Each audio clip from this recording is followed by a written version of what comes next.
some of them actually came from US, some of them came from Europe, and some of them came from Australia. This year, actually, we saw a lot of development coming from US and Europe, no? So, yung Europe sa US, expectedly, they are more expensive than the one coming from other countries. So, to give you an idea how much this horse is, no? May mga kabayo na 5 million isa or 7 million ang isa. So, Pesos, sir. Pesos in pesos, no? So, ganun kamahal yung mga imported na kabayo. Nag-a-average sila ng mga 2 million isa. So, the maintenance of the horse, for the information of everybody, no? If they are running in this kind of stake race, is nasa 30 to 35,000 per month. Yun ang maintenance nila. So, ganun ka-expensive yung pagkakabayo. Pero yun nga, as they say, no? This is what they call king of sports because of the thrill that they gave to the fans. No? I just came from Japan last Saturday. I attended the Philippine Cup in Japan, which was held in the Philippines Day, for the Philippines Day. No? There are around 8,000 crowds during that time. So we expect that... Tokyo, sir. Tokyo. Yeah, saan yun? Sa Fukuoka. Fukuoka. Okay. Yeah. So we expect that the bigger crowd will come again to MMTCI in this coming races in July, August, and September. So we encourage people to watch game, to enjoy the race, and have fun. Okay. Bong Petrolus po, Malaya. Chairman, yung pong, excuse me, I'll stand para makita. When you say 320,000 per race, yun na po ba ang total pot o yun ang individual earnings? Ano ang average individual earnings ng winning horse per Yes, stakes? yung sinasabi kong 30,000 per month. No? 320,000 per yung per stakes race. Yung po ba ay the total pot o yung po ang individual earnings per horse? You're speaking of what? Yung total winnings. Winnings po yun, sabi niyo po sir, like, average na ngayon na 320,000. First of all. Gross price. Gross. Gross price. So, gross price. Tapos, an average of how much can a winning horse win during the price race? 60%. 60%. So, Yeah. malaki pa rin, sir. So, ibig sabihin, 160, 170. Second place got 22.5%. Okay po. Third place got 10% and the other one is 5%. Tapos, isa pang clarification, sir. Yung King's Cup is for male. Ano po ang age bracket po noon? 4-year-old and above. 4-year-old and above. Tapos yung Queen's Cup, 3-year-old only. 3-year-old female. Only. Female thoroughbred. Female horses. 3-year-old horses. And both. Where is it? Boston Phillies. Iba lang po Okay. ang handicap. Content Phillies po yun. Iba lang po ang handicap weight dahil sa gender niya. Oh. And both at 1,200 meter distance. Both races. Yes, for the first leg. For the first leg. For the second leg, Yes, it's sir. going to be 1,400 meters.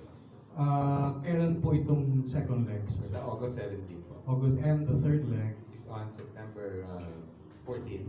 September 14. At a distance of 1,600 meters.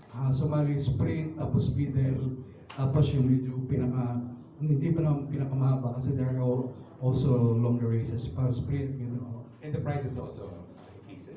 Increases. So, meron pa tayong mga, sabi nga ni Sir Lito, meron po ba tayong yung mga Triple Crown winners, are they excluded from this race? Puro mga baguhan, mga pagito, sir. These are new. New. I mean, there is no such Triple Crown for imported before. Oh. So this is the first time that there will be this kind of three-legged race. So, what I mean, sir, yung mga Triple Crown winners natin hindi kasali dito. Talaga, this is all for new thoroughbreds. Thoroughbreds, but local can join. They can join if they want. Okay. So, isa pa po, sir.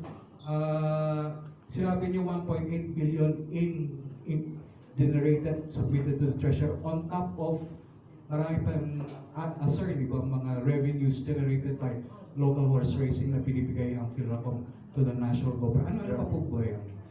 First of all, the sales tax. No? Sales tax, as I told you, Okay. it's a 1 billion average, no?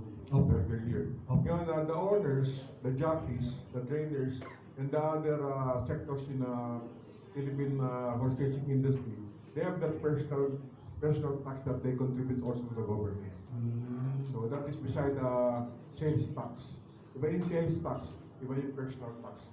So roughly, we can say that 1.4 to 1.5 billion in total, the industry of Philippine horse racing is contributing to the government every year. Every year. Every year. Tapos last question na lang, sir. Yeah. You average 2 million per horse, pero wala pa dun yung freight, yung transport, hindi ba, sir? Horse lang per se, pero meron ko cost and freight yan eh. So pag dinadala mo dito, malaki pa rin yun. So, An average freight fee of a horse coming from Australia and America is 1 million to 1.4 million each. The freight fee. so freight fee. So talagang nadadagdagan pa. Dadagdagan. Pero in spite of that, marami po ngayon mga, sabi nga, kaya masaya karigista, madami pa rin mga horse owners are willing to invest in that kind of money to bring them over. Yeah, actually, the horse owner is what we call they are the chosen one. Actually, because it's really hard to own a horse. No? Yes, sir. Right now, we have around 200 horse owners only. Hmm. So, I And mean, you're exclusive for to that. 110 million Filipinos, we only have 200 horse owners. They really have that passions to own horse. So it's not easy, but they love it. So they have the passions. Some of the horse owners actually don't bet. They just enjoy the race. No? Yung atmosphere, yung Some- bragging rights. Yeah, Sabi some nga. of the most notable horse owners before is Tandingo Wanko, of course, Fernando Po Jr. before. Actually, Steven Chiquito is a horse owners before. Nagtabello is also a horse owners. Bernard Avalos is also a horse owners also. And I think Sandy Javier of Andox is a horse owners. Of course. And the father of De Leon, Albert De Leon, is a horse owners also. Yung valuable player na Yeah, star na ngayon. No? Si Antonio Morales, who owned the DLPB, is horse owners before, no? So there are a lot of horse owners who are into these sports because of their passion. Okay, thank you. Elect, I like okay, see. Magkano muna daw?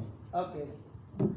Good morning, Gapera Sports Corner PH. I'd like to ask muna kay Sir Rondi and kay Sir Relly. Nagkaroon kayo last time ng stakeholders forum, ang iba't ibang mga horse racing stakeholders last weekend sa Metro World. Could you give us context, yung mga nangyari nga doon sa mismong stakeholders forum? Unahin natin. I'll be the one who does. Actually, the state forum is the first of its kind in the last so many years. It was designed for the selected group, the jockey, trainers, the stewards, the judges, and the starters to merge in one forum for the whole day to discuss the different roles in the horse racing industry. So yeah, there's an open forum on that occasions. We try to resolve problems or we try to resolve issues that was not stated in our previous activities. So it was very successful. I would like to thank all those who attended that forum. We will have another forum probably by September. This is designed for the horse owners and breeders naman.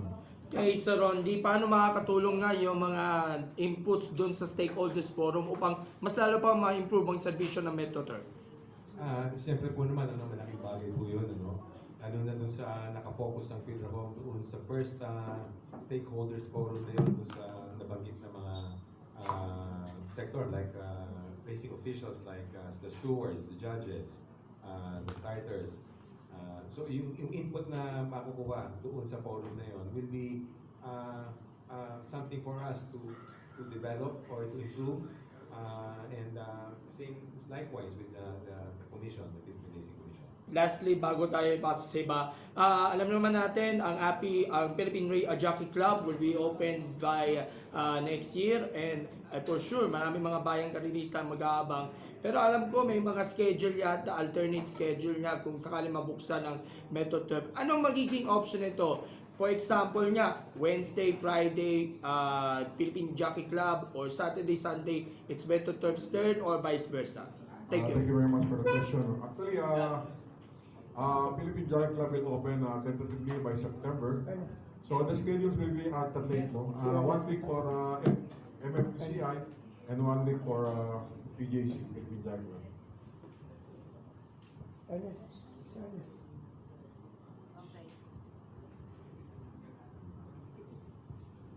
Sir Ronti, meron ba kayong mga special price